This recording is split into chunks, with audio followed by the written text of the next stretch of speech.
Your brain can fabricate fear, grief, even love.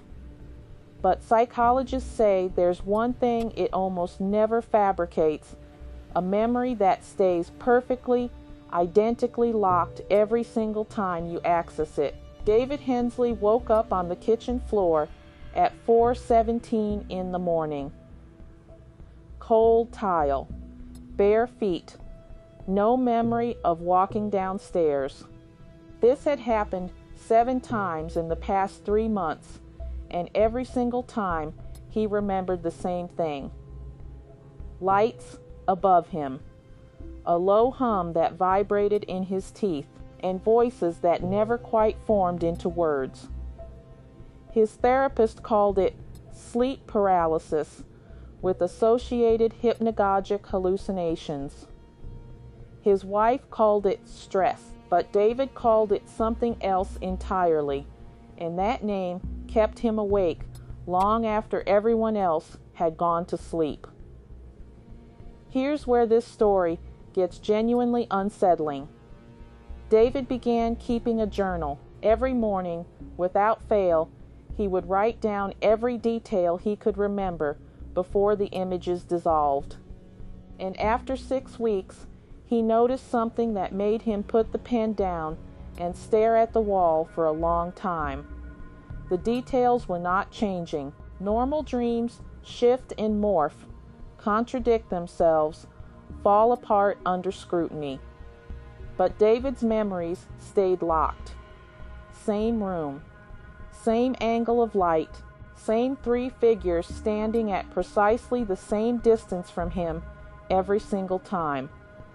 Psychologists will tell you that consistent memory is actually a warning sign, not proof of reality, but proof that something has deeply embedded itself into your neural architecture.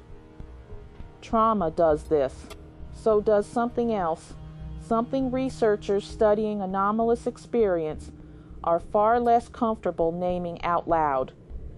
David sought out a hypnotherapist specializing in regression work. What emerged during those sessions disturbed him less than what emerged afterward. He began remembering things he had never consciously accessed. A sound like paper tearing, the sensation of weight being removed from his body, and a distinct, overwhelming feeling that he was being studied the way a person studies something they find genuinely fascinating but fundamentally alien. Now here is the question that should be bothering you right now. Does it actually matter which one is true? If the experiences are entirely psychological, then something in David's mind is constructing an extraordinarily coherent and repeating narrative with no apparent source. That alone is remarkable and deserves serious investigation. But if even a fraction of it is real, then we are dealing with something that fundamentally reshapes how we understand consciousness, memory, and our place in a universe we barely know anything about. David eventually moved. New city, new house, new routine. The episode stopped for 4 months. He thought it was over. He told his wife he felt like himself again. He started sleeping through the night. And then, one Tuesday morning in February, he woke up on the kitchen floor.